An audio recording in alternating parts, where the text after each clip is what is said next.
Bueno, entonces vamos a iniciar continuando con el pecado. Les voy a agradecer enormemente que me abran cámara. Ustedes todos saben que ese es un requisito de nuestro tiempo, de nuestro estudio bíblico. Bien, hemos estado tratando el tema acerca del pecado, ¿cierto? En ese tema hablamos acerca de por qué era importante tener un concepto claro y bíblico de lo que es el pecado, definimos algo acerca del pecado, vimos cómo algunas de las distintas palabras o de los distintos términos que la Biblia utiliza para referirse al pecado nos aportó o nos aporta a ese entendimiento de lo que es el pecado, y tratamos de elaborar una definición del pecado, ¿verdad? Hace 8 días íbamos allí y creo que allí fue donde quedamos, ¿verdad? Vamos a continuar entonces en la noche de hoy hablando acerca de el pecado como un aspecto que es individual, ¿no? Como un asunto que es personal. Cuando hablamos de pecado no debemos pensar en el pecado del vecino ni en los pecados de la humanidad como un todo, sino que cuando la Biblia nos habla de pecado nos está hablando a nosotros, nos está hablando de una manera personal. ¿Por qué? Porque el pecado es un asunto individual. El pecado es entre la persona, el pecador, usted o yo, y Dios. Amén. Esa es una verdad bíblica. Aunque el pecado afecta a todas las personas que nos rodean, mis pecados les afectarán o los afectan o los afectaron. Mi pecado no es un asunto entre seres humanos, el pecado no es algo que se mide en relación a los seres humanos, sino que se mide y se lee o se tiene, o la perspectiva correcta es entre Dios y yo, entre el pecador y el Señor. Amén. Entonces, eso fue algo que entendió precisamente el rey David allí en el Salmo 51. Mientras que el rey David estuvo, no sé si ustedes conocen la historia, me imagino que sí, han leído la historia del Salmo de David, la historia de David y lo que el Salmo 51 encierra históricamente, ¿no? Fue la época en la que David se quedó, en lugar de ir a la guerra, se quedó en su palacio y en ese tiempo vio una mujer, esposa de uno de sus soldados, tiene con ella una relación, tiene relaciones sexuales, embaraza a esta mujer y asesina a su esposo, y él se quedó tranquilo, él pensó que nada iba a pasar, ¿cierto? Que nadie se había dado cuenta. Bueno, pues caramba, mandamos matar a Urías, pero pues se murió en una guerra, daño colateral, pues qué carambas, solo es un soldado. De pronto se pudo justificar de muchas maneras David, ¿no?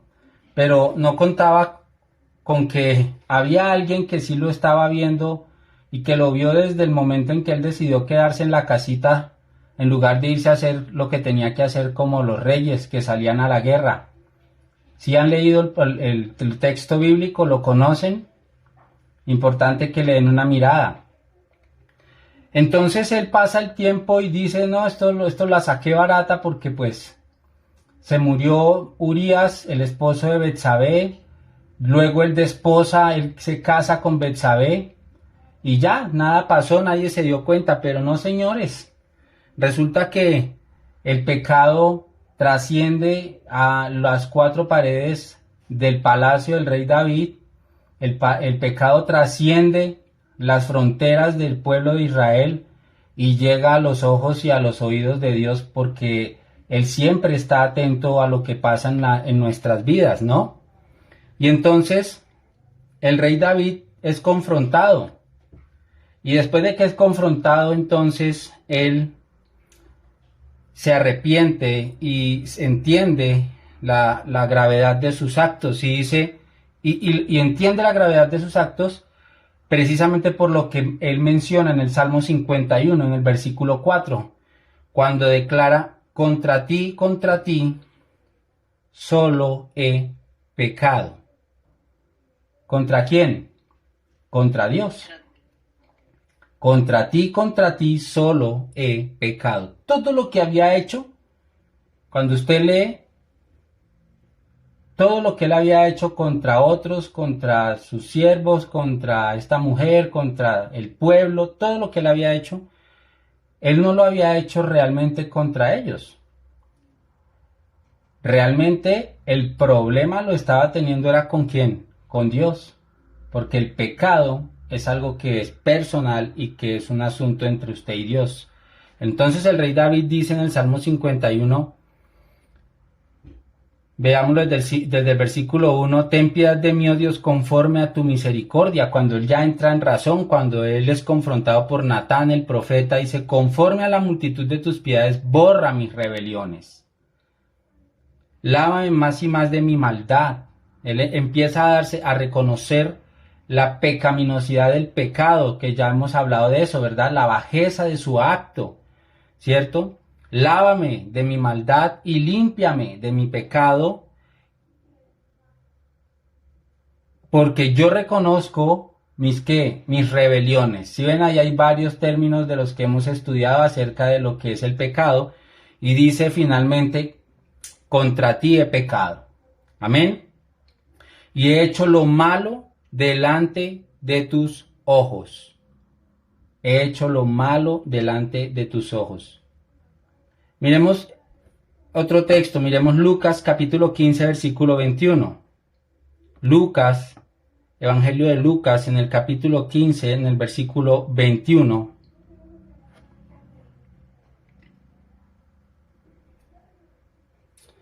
Lucas capítulo 15 nos habla un texto muy conocido que es el texto o la historia del hijo pródigo, ¿verdad? Y cuando el hijo pródigo, después de haberse apartado del padre, va y se consume todos sus bienes, viviendo de una manera perdida, y las circunstancias lo encierran y lo llevan a ver, a reflexionar, dice la palabra que él vuelve en sí, ¿verdad? Y entonces es cuando él entiende su pecado, la gravedad de lo que ha hecho.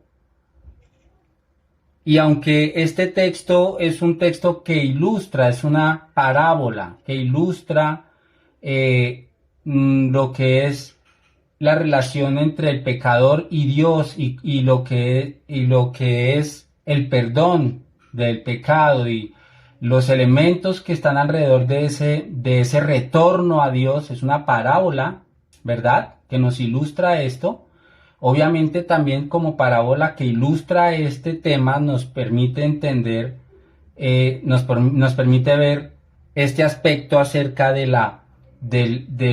este aspecto acerca de que el pecado es un problema entre el hombre pecador y Dios. Es un problema entre mi persona, yo y Dios. Y dice el hijo pródigo, dice, y el hijo dijo, Padre, he pecado contra el cielo y contra ti, ¿verdad? ¿Contra quién pecó? Contra el cielo y contra ti. Y ya no soy digno de ser llamado hijo tuyo. Aquí el hijo reconoce su pecado como una ofensa ¿hacia quién? Hacia el cielo. Primeramente hacia el cielo.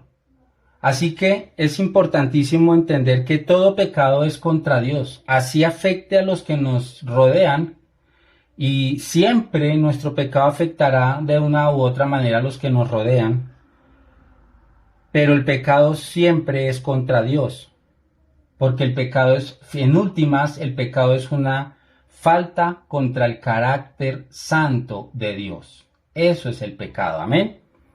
Entonces, es importante entender que nuestros actos de pecado realmente son una ofensa al carácter de Dios. Y si nosotros definimos el pecado bajo ese esquema, o si esa es la definición de pecado, una falta contra el carácter de Dios, Entonces es amplia, es muy amplia, es muy amplio el campo que ocupa el pecado, ¿cierto?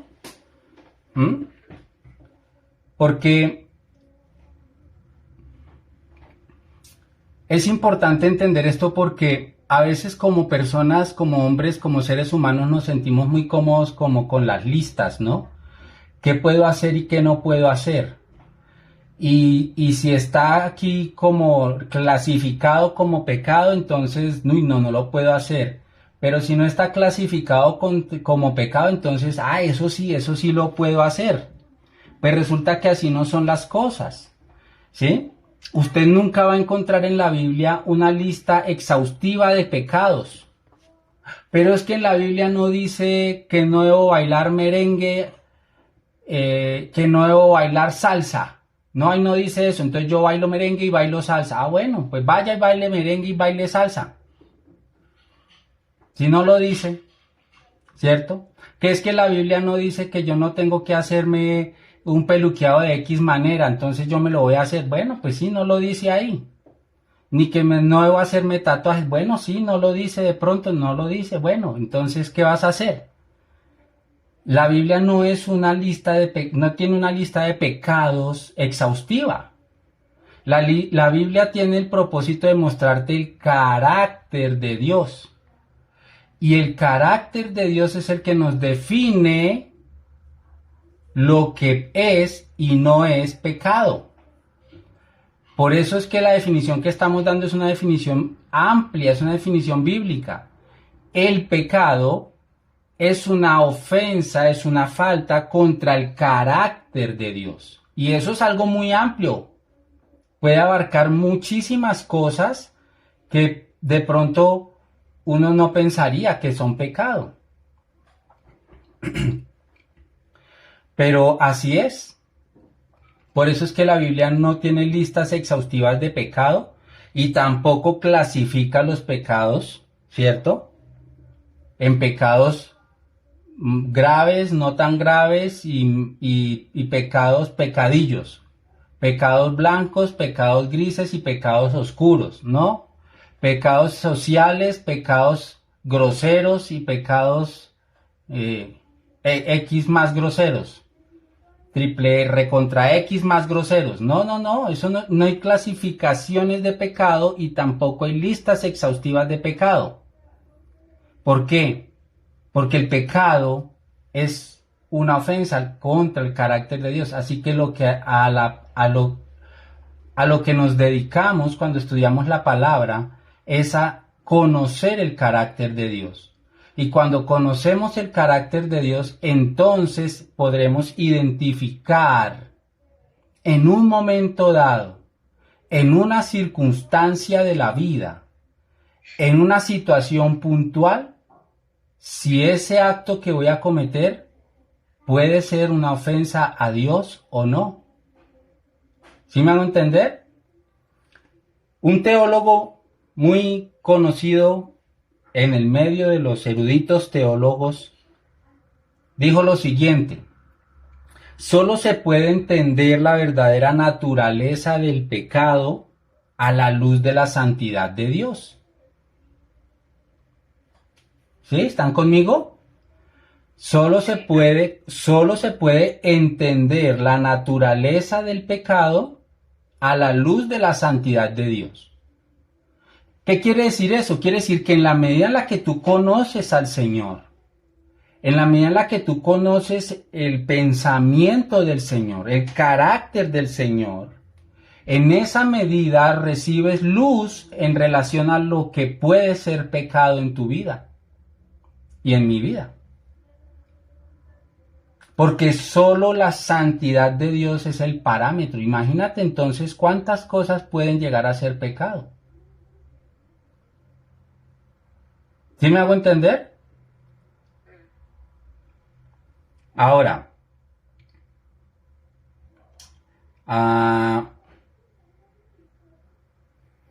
voy a leerles este pensamiento. El pecado es definido e identificado por el mismo carácter de Dios. Por ello es que el cristiano, escúcheme bien, que más conoce el carácter de Dios está en mayor condición de identificar lo que es pecado en su vida.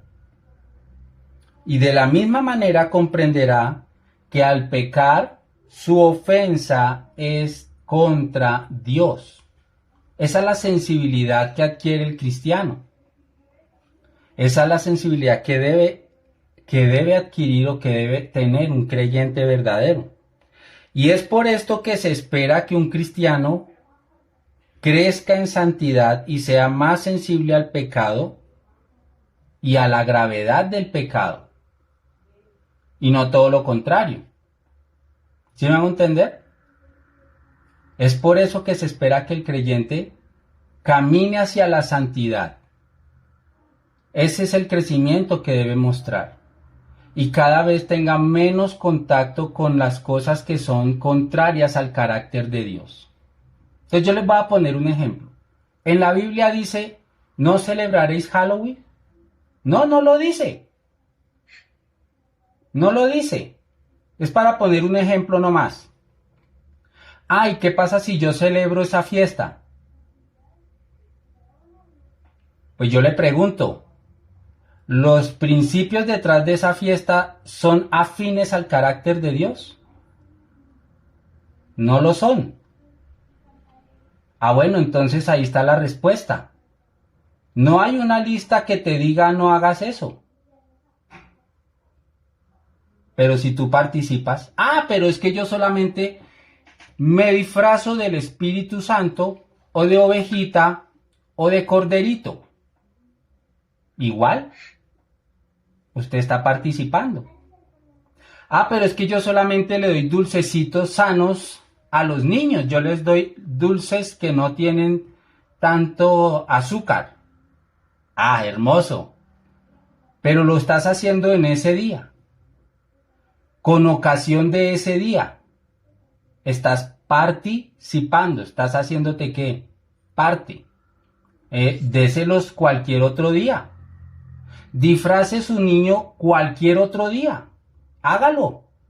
Yo le tengo, por ejemplo, los trajes de princesas a mis hijas y ellas se disfrazan cuando quieran. Pues Valentina ya no. Pero eso no tiene nada. Pero si ese día que tiene una connotación puntual, espiritual, específica, yo participo o permito que mis hijos participen, entonces, aun cuando la Biblia no me dice no participes de Halloween, yo estoy haciendo algo que no es conforme al carácter de un Dios que es santo, al carácter y a los principios de Dios. ¿Ve? Para poner un ejemplo sencillo. Entonces, este tema del pecado, si nos damos cuenta, solamente tiene una definición muy amplia y solamente depende de mi relación con Dios, de mi conocimiento bíblico del carácter de Dios. Ojo con esto, no su conocimiento de su Dios. No la idea que usted tiene de Dios, la idea propia que usted se ha hecho de Dios, no. Le estoy hablando del conocimiento del carácter de Dios desde la revelación de las Escrituras. Ese es el conocimiento de Dios. Porque usted puede pensar muchas cosas acerca de Dios. Por ejemplo, tener todavía el pensamiento de que Dios, como es bueno, pues Él perdona todo y pasa por encima y pasa por alto cualquier cosa. Entonces, pues, qué carambas, yo le prendo las velitas a la Virgen. Mire, ahí salió otro ejemplo. Vea pues. Entonces tenemos creyentes que van y prenden velitas el día de las velitas. Oiga, qué interesante. ¿Y usted sabe qué se celebra ese día? ¿Y quiénes son los que celebran esto y por qué lo promueven? Sí sabe, porque lo sabe. Entonces, ¿por qué participa de eso? ¿No se da cuenta que es una fiesta idólatra? ¿No será que eso es algo contrario al carácter de Dios? Ah, pues sí, Señor. Entonces estás pecando. Si te parece muy extremo el tema, muéstrame bíblicamente que estoy equivocado. Porque que yo sepa, Dios aborrece la idolatría. ¿Cómo lo sé? Porque la Biblia me lo muestra. Y puedo darme cuenta que eso es, y puedo evidenciar el carácter de Dios, por ejemplo, en estas cosas. ¿Sí ve? Entonces, en la medida en la que usted conoce al Dios de la Biblia, en la medida en que usted conoce el carácter del Señor y se acerca a la palabra para conocer el carácter de Dios, usted logrará identificar aquello que es pecado y los engaños que el mundo le pone y le ofrece. De otra manera usted no lo va a poder discernir y va a ser un cristiano engañado por el mundo, fluctuante. ¿Sí me hago entender? ¿Están conmigo? Amén. Bien. Si alguien no está de acuerdo, no hay problema. Puede manifestarlo y me cuenta cuál es el desacuerdo y lo escucharemos con mucha atención, no hay problema. O estamos de acuerdo, porque pues la idea es que el Señor trae la convicción, ¿no? El Señor trae la convicción, la palabra la da el Señor para convencer de pecado. El hombre natural, Yo tengo una pregunta. Señor, Yo personalmente no sé qué se celebra el día de velitas. Por qué es pecado? No tengo ni idea. bueno, se celebra el Día de la Inmaculada Concepción y aquí nos metemos en doctrina católica